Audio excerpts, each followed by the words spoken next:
하나님 아버지의 진실로 감사합니다. 오늘도 우리는 주의 부르심에 힘입어 주 앞에 나왔습니다. 지난 한 주간도 주의 뜻대로 살려고 애를 썼지만 너무도 부족하여 육신의 정욕과 이성의 자랑에 얽매여 지낼 때가 많습니다. 우리의 죄악을 고백하오니 십자가의 능력으로 깨끗게 하여 주시옵소서. 하나님 아버지, 더 이상 우리가 미약한 상태에 머무지 말게 하옵시고 이제부터 하나님의 역사를 믿음으로 눈으로 볼 수 있게 하옵소서. 하나님이 우리를 인도하시며 하나님의 은혜와 생명의 강으로 들어가게 하옵소서. 원수까지도 사랑하셨던 주님의 가슴으로부터 흘러내리는 그 은총으로 강으로 우리 영혼을 잠기는 역사를 일으켜 주시옵소서. 이제 우리들이 주님의 사면의 도구됨을 가장 큰 기쁨으로 여기는 믿음을 일꾼이 되게 하옵소서. 오늘로 우리에게 비전을 주시는 생명의 말씀이 이 강단에 흘러 넘치기를 원합니다. 세우신 목사님의 강한 팔로 붙으셔서 우리로 말씀 앞에 변화되는 역사가 일어나게 하옵소서. 진실로 주님의 은혜가 강물처럼 넘치는 예배가 될 줄로 믿습니다. 우리 모두 은혜의 강물에 흠뻑 젖게 하옵소서. 예수님 이름으로 기도드립니다.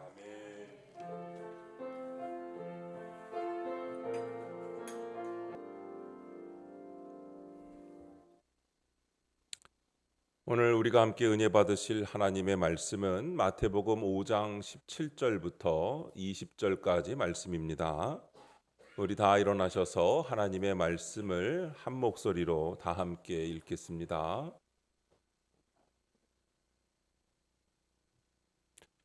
내가 율법이나 선지자를 폐하러 온 줄로 생각하지 말라. 폐하러 온 것이 아니요 완전하게 하려 함이라.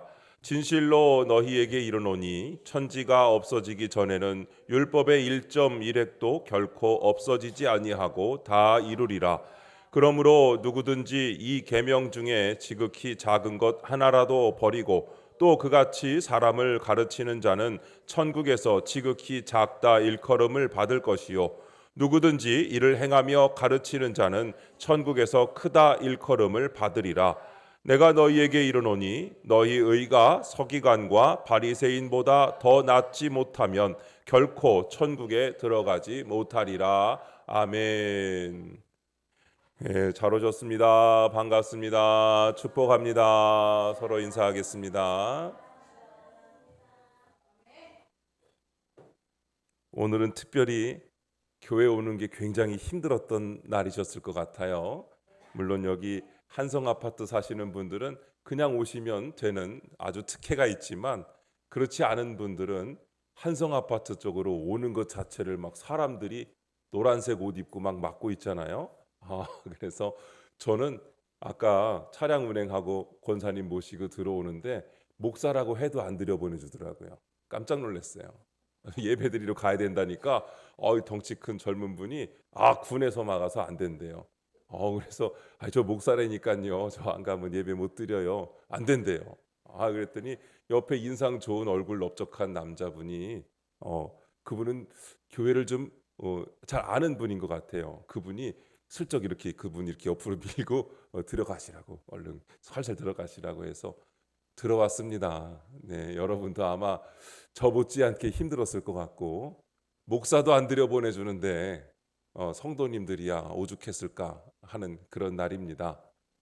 저는 그런 생각을 합니다. 가끔은 이런 날도 있어야 예배하러 오는 게 보통 일이 아니구나. 우리가 물리적으로 막는 날도 있지만 그렇지 않은 날도 우리가 그것에 넘어져서 교회 못 오는 날이 꽤 있지 않습니까?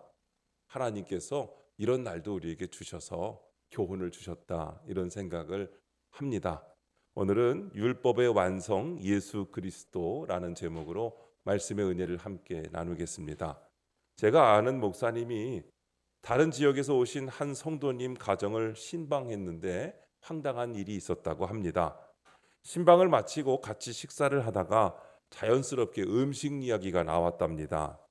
그 목사님은 바다 음식을 좋아하기 때문에 자연히 대화 중에 오징어나 문어, 낙지 이런 해산물 이야기를 하는데 그 성도님이 묻는 겁니다. 목사님, 우리 기독교인들이 낙지나 오징어, 문어 같은 음식을 먹어도 괜찮습니까? 그래서 목사님은 그분이 해산물을 좀 안 좋아하시는 줄 알고 아유 참 맛있습니다 이렇게 말했더니 이분이 하시는 말씀이 목사님 구약 성경 레위기에 보면 이런 음식은 하나님께서 먹지 말라고 하신 음식 아닙니까? 저희 가정에서는 과거에는 먹었지만 지금은 그 율법의 말씀을 따라 안 먹는데요 하더랍니다. 알고 보니 그분이 다른 곳에서 신앙생활을 할 때 처음 예수 믿고 나간 교회의 목사님이 그렇게 구약의 율법을 지켜야 한다고 철저하게 말씀하셔서 그렇게 알고 있었다는 겁니다. 그런데 여러분 마가복음 7장 18절부터 19절 말씀에 보니까 예수님이 이렇게 말씀합니다. 무엇이든지 밖에서 들어가는 것이 능히 사람을 더럽게 하지 못함을 알지 못하느냐. 이는 마음으로 들어가지 아니하고 배로 들어가 뒤로 나감이라. 이러므로 모든 음식물을 깨끗하다 하시니라 라고 말씀하셨죠. 예수님께서 모든 음식이 더 이상 부정하지 않다고 선언하신 구절입니다. 이것은 구약의 정결 규례가 더 이상 구원의 조건은 아니라는 것을 말씀해주고 있습니다. 또 사도행전 10장 13절부터 15절 말씀에 보니까 또 소리가 있으되 베드로야 일어나 잡아먹어라 하거늘 베드로가 이르되 주여 그럴 수 없나이다. 속되고 깨끗하지 아니한 것을 내가 결코 먹지 아니하였나이다 한데 또 두 번째 소리가 있으되 하나님께서 깨끗하게 하신 것을 네가 속되다 하지 말라 하더라 하고 말씀합니다. 하나님께서 베드로에게 부정한 동물들을 보여주시며 하나님께서 깨끗하게 하신 것을 속되다 하지 말라고 말씀하신 겁니다. 이것은 단지 음식만을 뜻하는 것이 아니라 율법의 장벽을 허무시고 이방인도 복음 안에서 하나가 될 수 있다는 것을 보여주신 장면이기도 하지만 음식 규례의 폐지도 함께 포함된 의미입니다.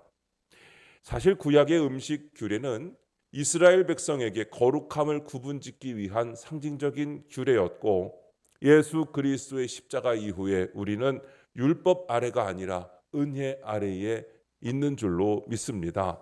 따라서 해산물을 포함한 어떤 음식도 신앙적으로 금지되지는 않습니다. 그보다 중요한 것이 있습니다. 그것은 그리스도 안에서의 자유와 사랑이고 그리고 상대방을 배려하는 태도입니다. 오늘 본문의 말씀은 바로 이런 부분을 다루는 본문이 됩니다. 구약의 율법에 관한 문제와 예수님의 가르침이 마치 정면으로 충돌하고 있는 것으로 보여지는 내용이지요. 아니 사람들이 그렇게 분위기를 자꾸만 만들어가고 있습니다. 이 본문을 대하면서 저는 율법의 완성자 예수 그리스도라는 제목으로 말씀을 드리려고 하는 것입니다. 이 말씀을 통해서 저와 여러분들이 큰 은혜를 받는 시간이 되시기를 주님의 이름으로 축원합니다. 오늘 말씀에서 주님은 두 가지 명제를 말씀하십니다. 첫째는 본문 17절 18절인데 주님의 가르치심은 구약 성경의 모든 가르침과 절대로 일치하는 것이라는 말씀이시고 둘째는 19절에서 20절 말씀인데 그 가르침은 바리새인들과 서기관들 즉 당시 종교 지도자들의 가르침과는 절대적으로 모순이 된다는 말씀입니다. 여러분 성경에 나타나는 역사적인 분위기와 정서상 이 말씀은 우리에게 예수님 당시의 바리새인들과 서기관들과 율법학자들이 왜 예수님께 대하여 그렇게 적대적이었는지 왜 예수님을 굳이 십자가에 못 박을 수밖에 없었는지를 알 수 있게 해줍니다.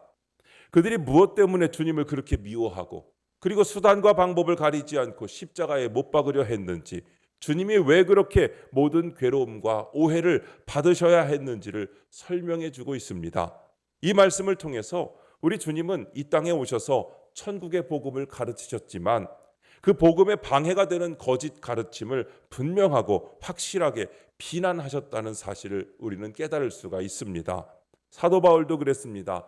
갈라디아서 1장 7절부터 10절까지의 말씀에 이렇게 말씀합니다.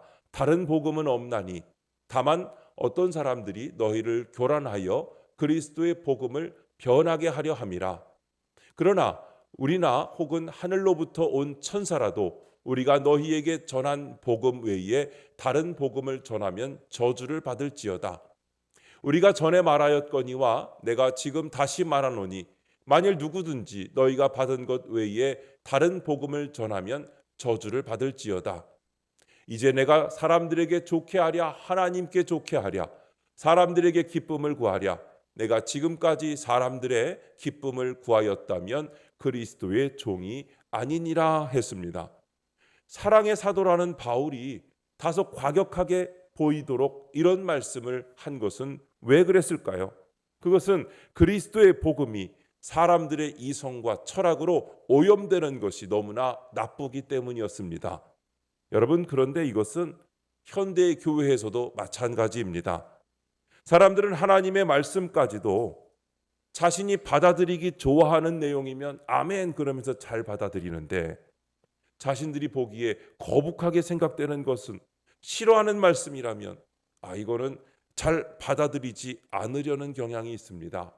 여러분, 하나님의 말씀은 하나님의 말씀에 아멘하고 받아들여야지 내 마음에 안 든다고 안 받아들이시면 여러분은 하나님을 믿는 것이 아니라 여러분의 판단을 믿는 것이죠. 그것은 하나님을 섬기라는 하나님의 계명에 배치되고 나를 믿는 내 이성을 믿는 그런 잘못된 믿음이 되는 것입니다. 그래서 주님의 복음은 초대교회 때부터 지금까지 항상 왜곡되고 변형되어 왔던 것입니다. 교파의 입장에 따라 자신들의 입장을 세우고 때로는 성경의 해석을 자신들에게 합당하게 하고 있기도 한 실정입니다. 왜 똑같은 말씀을 전해도 어떤 사람은 은혜를 받고 어떤 사람에게는 시험이 되는 것입니까?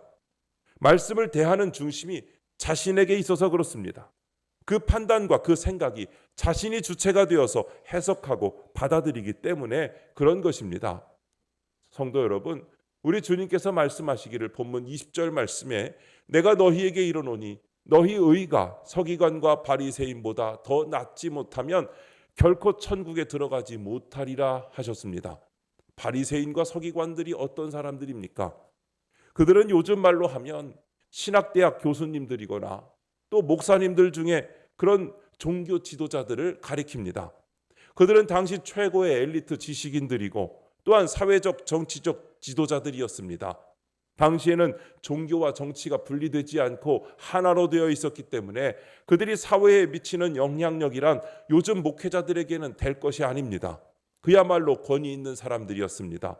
그런데 신학교는커녕 일반 대학도 못 나온 것 같은 시골뜨기 청년 예수가 어느 날 혜성과 같이 나타나가지고 당시 사회의 모든 부분에서 지도자요 통치자였던 그들을 비난하기 시작했던 것입니다.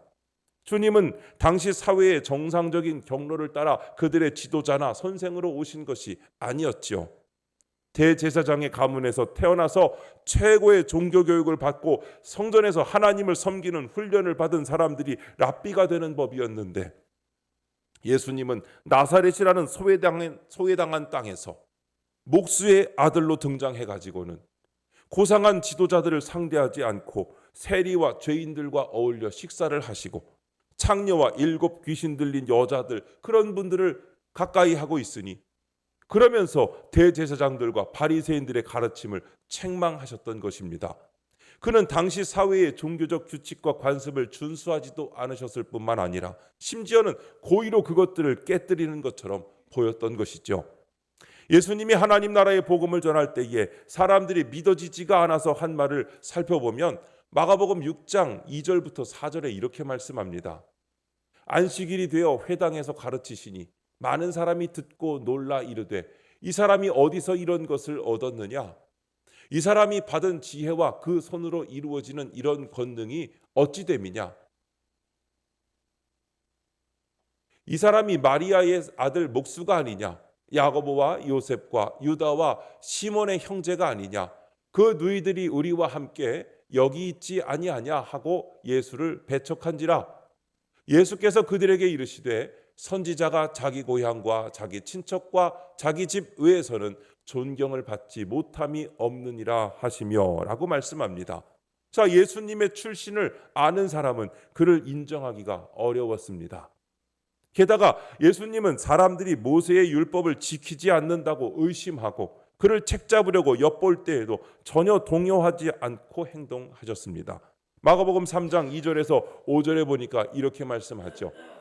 사람들이 예수를 고발하려 하여 안식일에 그 사람을 고치시는가 주시하고 있거늘 예수께서 손 마른 사람에게 이르시되 한가운데에 일어서라 하시고 그들에게 이르시되 안식일에 선을 행하는 것과 악을 행하는 것 생명을 구하는 것과 죽이는 것 어느 것이 옳으냐 하시니 그들이 잠잠하거늘 그들이 마음이 완악함을 탄식하사 노하심으로 그들을 둘러보시고 그 사람에게 이르시되 내 손을 내밀라 하시니 내밀매 그 손이 회복되었더라 하십니다. 이와 같이 예수님은 서기관들과 바리새인들의 교훈, 즉 당시 사회에서 공인된 관습과 교훈을 비판하시며 그것을 드러나게 행동으로 나타내 보이셨습니다. 그것은 공인된 권위에 대한 정면 도전이었습니다. 그러자 당장 여러 가지 비판과 모함이 일어날 수밖에 없게 되었습니다. 사람들에게 이런 의문을 준 것이죠. 이 새롭게 나타난 선생은 성경을 안 믿는 것인가? 그가 성경을 없애려고 왔는가? 이제까지 성경의 해석자여 교사였던 바리새인들과 서기관들을 공개적으로 비판하고 그들과 반대로 행하는 이 사람이 과연 하나님의 선지자가 맞는가? 그의 가르침은 율법과 선지자들을 반대하고 있지 않은가 하는 의문이 일어나게 된 것입니다. 주님은 오늘의 말씀을 통하여 율법과 선지자에 대한 주님 자신의 견해를 밝히시며 우리에게 거기에 대한 분명한 가르침을 주고 계신 것입니다. 본문 17절에 내가 율법이나 선지자를 폐하러 온 줄로 생각하지 말라. 폐하러 온 것이 아니요 완전하게 하려 함이라 했습니다. 여기 말씀하는 율법과 선지자들이란 무엇을 의미합니까? 그것은 바로 구약 성경 전체를 의미하는 겁니다. 율법이란 모세 오경을 말하고 선지자란 이스라엘 민족에게 율법의 뜻을 해석하고 가르쳐서 생활에 적용하게 하여 이스라엘로 하여금 오실 메시아를 기다리게 하였던 선지자들의 글, 즉 선지서를 뜻하는 겁니다. 그래서 율법과 선지자라고 성경에서 말한다면 그것은 구약 성경 전체를 의미하는 말입니다. 주님은 그것을 완전하게 하려고 오셨다고 말씀하고 있습니다. 우리는 이 단어를 이해하는 데 세심한 주의가 필요합니다. 이 말을 잘못 해석하면 율법과 선지자들의 글에 완전하지 못한 부분, 즉 하나님의 말씀에 뭔가 부족한 결함이 있어서 예수 그리스도께서 그것을 보충하려고 오셨다고 이해할 수도 있습니다. 그런데 그것은 안 될 말씀입니다. 여러분, 하나님의 말씀과 법은 언제 어디서나 완전하신 줄로 믿습니다. 결코 흠이나 부족함이 있을 수가 없습니다. 하나님께서 시작하신 일은 무엇이 부족하여 다른 사람이 심지어 그가 하나님의 독생자 예수 그리스도이시라 할지라도 거기에 무엇을 추가하여 완전하게 할 성질의 것은 아닙니다. 여기에서 완전하게 한다는 말씀은 주님께서 하나님의 말씀대로 순종하여 100% 순종하여 그 말씀을 완전히 다 성취하신다는 그런 의미입니다. 하나님께서 선포하신 그 말씀을 그리스도께서 완전한 순종으로 이 땅에서 다 이루신다는 말씀입니다. 이 말씀을 통해 우리는 이런 것을 알 수 있습니다. 첫 번째로 하나님의 법은 절대적으로 완전 무결합니다. 하나님의 법은 영원히 변할 수 없고 어느 누구도 보충할 수도 없고 수정할 수도 없는 겁니다. 그것은 천지가 없어지기까지 폐기될 수도 없고 감소될 수도 없는 말씀인 줄로 믿습니다. 천지가 남아있는 한 1.1핵도 떨어질 수가 없는 겁니다. 히브리어 성경은 원래 자음으로만 구성되어 있습니다. 모음은 나중에 추가가 된 것이죠. 그런데 모음이 있어야 읽을 수 있는 그런 것들인데 모음 없이도 읽었던 그런 히브리어 성경 원전입니다. 모음은 점이 있는데 그 점들은 자음 옆에나 밑에 위에 이렇게 찍혀 있어요. 근데 그 점들이 하도 많아서 만약에 파리가 와서 거기다가 이렇게 용변을 보면 점 하나가 찍히잖아요. 그러면 의미가 완전히 달라지는 거예요. 그러니 그 점이 하나가 추가되거나 빠지는 건 굉장히 위험한 일입니다. 그 점 하나, 그 획 하나까지 모두 다 이루어지기까지 이 천지가 없어지지 않을 것이라고 말씀하고 있습니다. 이 말씀은 엄청나게 중요한 선언이며 우리에게 심각한 의미를 나타내는 말씀입니다. 사랑하는 여러분, 우리는 이 하나님의 말씀을 너무 가볍게 대하는 경향이 있습니다. 우리 주님의 이 선언을 듣고 여러분은 하나님의 말씀에 대한 자세를 바로 하셔야 합니다. 내 생각에는 이 정도는 무시해도 되겠지. 이런 명령은 안 들어도 용서해 주겠지. 그렇게 생각하지 마시기 바랍니다. 내 마음에 드는 것은 아멘하고 받아들이고 내 마음에 안 드는 것은 이거는 안 해도 되겠지. 아까 그거 내가 잘했으니까 이건 안 해도 되겠지. 하시지 말라는 겁니다.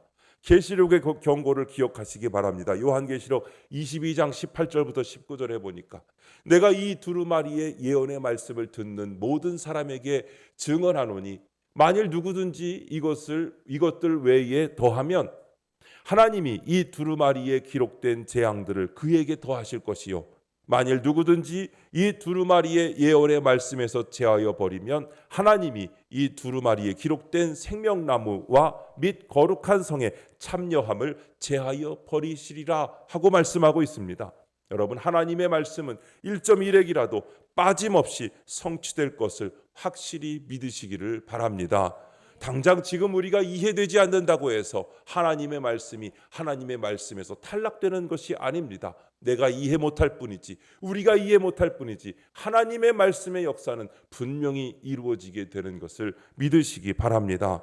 주님은 이 말씀을 통하여 우리에게 하나님의 법이 얼마나 중요한지, 그 말씀이 우리에게 얼마나 엄중하고 심각한 것인지를 깨우쳐 주시며 하나님의 율법은 그 미세한 한 항목까지 성취될 것이며 하나님의 명령은 그 모든 것이 성취될 때까지 지속적으로 효력을 발생할 것임을 알려주고 계신 것입니다. 두 번째로 예수님은 율법과 선지자들의 가르침을 완성하러 오셨습니다. 성취하셨다는 말은 율법을 폐기하거나 무효화한 것이 아니라 그 목적과 뜻을 완전하게 이루셨다는 뜻입니다. 율법이 지향하던 궁극적인 목적, 곧 하나님의 거룩하심과 구속의 계획은 예수 그리스도를 통하여 온전하게 나타난 줄로 믿습니다. 오히려 율법과 선지자들의 말씀 중에서 가장 작은 항목에 이르기까지 그것이 하나님의 말씀이기 때문에 주님 안에서 성취될 것이라고 말씀하셨고 과연 그렇게 된 줄로 믿습니다. 우리 주님은 구약 성경을 자신의 권위, 하나님의 독생자의 권위로 그것이 하나님의 말씀이라고 인정하셨습니다. 그 구약 성경은 세상의 어떤 다른 책도 가지지 못한 권위를 가진 엄청난 책이라고 선포하신 것입니다. 사실 예수를 믿는다고 하면서도 성경의 권위를 인정하지 않는 사람이 얼마나 많은지 모릅니다. 신약 성경만 읽으면 된다고 하는 분들도 있습니다. 여러분, 신약 성경은 믿지만 구약의 하나님은 무섭고 심지어 잔인하기까지 하신 분이라 구약 성경은 안 받아들이고 싶다고, 어렵다고 하시는 분도 계십니다. 구약에서 하나님의 심판이 강조되는 이유는 하나님의 거룩하심과 정의 때문이며 이것은 신약 성경에도 동일하게 나타납니다. 요한계시록의 심판을 보시면 알 수 있죠. 구약의 하나님과 신약의 하나님은 여러분 동일하신 분이시며 그분은 사랑이시면서도 동시에 공의로우신 분이신 줄로 믿습니다. 어거스틴은 이렇게 말했습니다. 신약 성경은 구약 속에 잠재해 있고 구약 성경은 신약 성경 속에 개방되어 있다 했습니다. 구약의 제사, 절기, 율법, 선지자들의 예언이 모두 신약의 예수 그리스도 안에서 성취되었음을 뜻합니다. 따라서 신약을 바로 이해하기 위해서는 구약의 배경을 반드시 이해해야 하며 그 둘은 하나님의 한 말씀입니다. 구약에 있었던 제사와 절기와 율법이 예수 그리스도의 십자가의 고난과 그분의 죽음과 그분의 다시 삶으로 인하여서 그 제사의 불완전한 부분들이 모두 다 예수 그리스도를 통하여 성취됨으로 인하여 우리는 그 완전한 예수 그리스도의 제사를 믿는 자마다 누구도 멸망하지 않고 영생 얻는 구원을 받게 된 것을 믿으시기를 바랍니다. 예수님은 이 성경을 하나님의 말씀으로 인정하시고 완전히 순종하실 때에 죽기까지 순종하심으로 완벽하게 이루어 주신 줄로 믿습니다. 마찬가지로 선지자의 글도 어떤 현명한 사람들이 다른 사람보다 인생에 대한 통찰력이 있거나 시인적인 감수성과 영혼에 대한 사모함을 가진 사람들이 자기 머리 써서 기록한 책이 아닙니다. 절대로 그렇지 않습니다. 그들은 하나님의 영감을 받아서 하나님이 주시는 그 마음으로 이 책을 기록한 사람들입니다.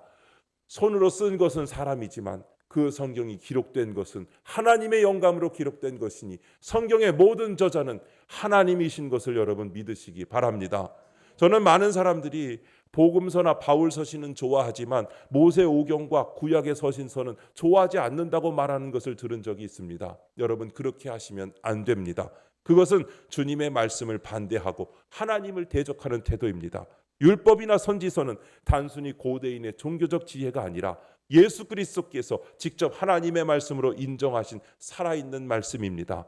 그 말씀은 오늘 우리에게도 여전히 권위를 가지고 계시고 이것을 통하여 하나님의 뜻과 복음의 깊이를 더욱 풍성하게 이해할 수 있게 하는 것입니다. 세 번째로, 예수님은 그 성경을 성취하셨습니다. 주님의 수제자였던 베드로는 자신의 경험을 이렇게 이야기합니다. 베드로후서 1장 16절부터 18절의 말씀입니다. 우리 주 예수 그리스도의 능력과 강림하심을 너희에게 알게 한 것이 교묘히 만든 이야기를 따른 것이 아니요 우리는 그의 크신 위엄을 친히 본 자라. 지극히 큰 영광 중에서 이러한 소리가 그에게 나기를 이는 내 사랑하는 아들이요 내 기뻐하는 자라 하실 때에 그가 하나님 아버지께 존귀와 영광을 받으셨느니라. 이 소리는 우리가 그와 함께 거룩한 산에 있을 때에 하늘로부터 난 것을 들은 것이라. 아멘. 그 말은 구약 성경의 모든 예언이 예수 그리스도 안에서 이루어졌다는 말씀입니다. 사실 우리는 구약 성경을 읽을 때마다 그 말씀이 예수님 안에서 이루어진 사실을 바라보고 경이감에 사로잡힐 수밖에 없습니다. 여러분은 예수님의 탄생에 대한 정확한 예언들을 다 읽어보셨을 것입니다. 미가서 5장 2절에 이렇게 말씀하죠. 베들레헴 에브라다야 너는 유다 족속 중에 작을지라도 이스라엘을 다스릴 자가 내게서 내게로 나올 것이라. 그의 근본은 상고에 영원에 있느니라. 아멘. 이사야 7장 14절에 이렇게 말씀하죠. 그러므로 주께서 친히 징조를 너희에게 주실 것이라. 보라, 처녀가 잉태하여 아들을 낳을 것이요 그의 이름을 임마누엘이라 하리라. 아멘. 이런 예언들이 주님이 오시기 700~800년 전부터 전해왔고 그것이 성취되었다는 사실이 여러분 놀랍지 않으십니까? 그의 삶은 어땠습니까? 이사야 53장에서는 그의 인물과 삶을 예언하였고 시편 22편에서는 주님의 죽으심을 예언하였습니다. 우리 주님은 이 땅에 오셔서 그 예언들을 그대로 성취하신 줄로 믿습니다. 또한 우리 주님은 율법의 요구를 완전히 성취하셨습니다. 율법은 그것을 순종하는 사람에게 하나님의 축복을, 그리고 순종하지 않은 자에게는 심판을 선포합니다. 우리 주님은 먼저 율법 아래에서 출생하셨습니다. 갈라디아서 4장 4절에서 5절에 보니까 때가 참에 하나님이 그 아들을 보내사 여자에게서 나게 하시고 율법 아래에 나게 하신 것은 율법 아래에 있는 자들을 속량하시고 우리로 아들의 명분을 얻게 하려 하심이라. 아멘. 율법보다 무한히 높으신 하나님의 아들이 율법 아래에 태어나게 하셨다는 사실은 하나님의 율법이 얼마나 거룩하며 그것을 꼭 지켜야만 한다는 사실을 말해주고 있습니다. 율법을 지으신 하나님께서도 그 율법을 지키셔야 했던 것입니다. 그래서 이 땅에 오신 주님은 그 율법의 가장 작은 항목까지도 다 지키셨습니다. 그것이 공의입니다. 아무리 절대적인 분일지라도 지켜도 되고 안 돼도 되는 것이 아니라 반드시 지키며 그 약속을 지키시는 공의의 하나님이신 줄로 믿습니다. 그는 제자들에게 율법을 가르치시고 설명하셔서 그것을 사랑하게 하셨고 절대적으로 순종해야 할 것을 주장하시고 자신이 그렇게 율법을 지키셨던 것입니다. 그는 1.1회까지 다 순종하셨고 그 율법에 맞춰 갈보리의 십자가로 나타나신 것입니다. 율법은 죄를 정죄하며 그 정죄의 판결은 죽음입니다. 우리는 율법에 의하면 죽을 수밖에 없는 자들이지만 율법은 하나님께 대하여 범죄한 즉 그 율법을 깨트린 모든 사람에게 사형 판결을 내려야 한다고 선언합니다. 그 율법을 지키는 방법은 사형을 집행하는 것입니다. 우리는 모두 율법 아래에서 죽어야 했지만 그래서 우리 주님은 그 율법을 다 지키시고 우리를 대신하여 당신의 몸을 사형대에 내어주시고 대신 죽으심으로 율법을 완전하게 성취하신 줄로 믿습니다. 그래서 우리는 그 율법을 다 지킨 예수 그리스도의 이름으로 구원받게 된 것을 믿으시기 바랍니다. 우리 예수님은 율법을 없애버리려고 오신 분이 아니라 율법과 충돌하시기 위해 오신 분이 아니라 그 하나님의 법을 완성하시기 위해 오신 것을 여러분 믿으시기 바랍니다. 로마서 8장 2절부터 4절의 말씀해 보니까 같이 읽겠습니다. 시작. 이는 그리스도 예수 안에 있는 생명의 성령의 법이 죄와 사망의 법에서 너를 해방하였음이라. 율법이 육신으로 말미암아 연약하여 할 수 없는 그것을 하나님은 하시나니 곧 죄로 말미암아 자기 아들을 죄 있는 육신의 모양으로 보내어 육신의 죄를 정하사 육신을 따르지 않고 그 영을 따라 행하는 우리에게 율법의 요구가 이루어지게 하려 하심이니라. 아멘. 우리 주님은 성육신 하신 자신의 생명 속에서 율법의 의를 성취하셨습니다. 그리고 우리도 그렇게 하기를 요구하십니다. 이제 우리는 율법의 저주에서 해방되었습니다. 우리 주님께서 십자가에서 그 형벌을 다 받으시고 우리를 죽음의 저주에서 구원하셨습니다. 더 이상 율법이 우리의 구원의 조건이 아니라 이제 예수 그리스도의 십자가 보혈을 의지하는 것이 우리의 구원의 조건이 된 것을 아시기를 바랍니다. 구원을 위해서는 우리가 더 이상 율법 아래에 있지는 않습니다. 갈라디아서 2장 16절에 이렇게 말씀합니다. 사람이 의롭게 되는 것은 율법의 행위로 말미암음이 아니요 오직 예수 그리스도를 믿음으로 말미암는 줄 알므로 우리가 그리스도 예수를 믿나니 이는 우리가 율법의 행위로서가 아니라 그리스도를 믿음으로써 의롭다함을 얻으려 함이라. 율법의 행위로서는 의롭다함을 얻을 육체가 없느니라. 아멘. 조금 더 말씀 잘 지킨다고 교만할 것도 아니고 잘난 척할 것도 아니고 멋있는 척할 것도 아니라는 것입니다. 하나만 어겨도 죽을 수밖에 없는 우리들이지만 그것을 완전히 지키신 예수 그리스도의 대속의 은혜로 말미암아 우리는 구원받게 된 것을 믿으시기 바랍니다. 그리스도의 십자가 앞에서 아무도 교만할 사람이 없고 아무도 잘난 척할 사람이 없고 아무도 내가 좀 더 낫다고 할 사람이 없습니다. 누구나 다 그 앞에서는 겸손해야 하며 누구나 다 그 앞에서는 은혜의 아래로 고개 숙이고 들어가야 할 줄로 믿습니다. 사랑하는 성도 여러분, 율법의 행위를 기억하고 살아가는 여러분이 아니라 이제는 성령 안에서 은혜 안에서 하나님의 법을 기억하여 그 법의 정신과 의를 이루어드리는 삶을 살아가는 예수님의 제자들이 모두 되시기를 주님의 이름으로 축원드립니다. 기도하겠습니다. 하나님 아버지, 오늘 말씀을 통하여 예수 그리스도께서 율법을 폐하러 오신 것이 아니라 그 율법과 선지자들의 말씀을 온전히 이루기 위해 이 땅에 오셨다는 사실을 깨닫게 해주시니 감사합니다. 율법의 한 글자 한 획도 헛되지 않게 하시고 그 말씀을 친히 이루신 주님을 찬양합니다. 주님, 저희는 때때로 하나님의 말씀을 편리하게 받아들이고 내 생각과 기준으로 말씀을 재단하며 살았음을 고백합니다. 말씀의 권위를 가볍게 여기고 구약은 지나간 것이라며 무시하고 주님의 말씀을 온전히 신뢰하지 못했던 죄를 용서하여 주옵소서. 주님, 이제는 주님의 십자가 앞에서 결단합니다. 율법의 그림자 속에 숨겨진 사랑의 본질을 깨닫게 하시고 그 사랑을 이루신 주님의 삶을 본받아 말씀을 기쁨으로 순종하며 살아가게 하옵소서. 율법의 의로 구원을 얻을 수 없음을 알고 오직 주 예수 그리스도의 은혜로 말미암아 구원받았음을 고백합니다. 이제는 성령 안에서 율법의 정신과 의를 이루어드리는 삶을 살아가게 하시고 하나님의 말씀을 1.1획도 소홀히 하지 않고 두렵고 떨림으로 받들어 지키는 자가 되게 하옵소서. 주님, 우리의 중심을 새롭게 하시고 말씀 위에 굳게 서는 삶으로 인도하여 주시옵소서. 예수 그리스도의 이름으로 기도드립니다. 아멘.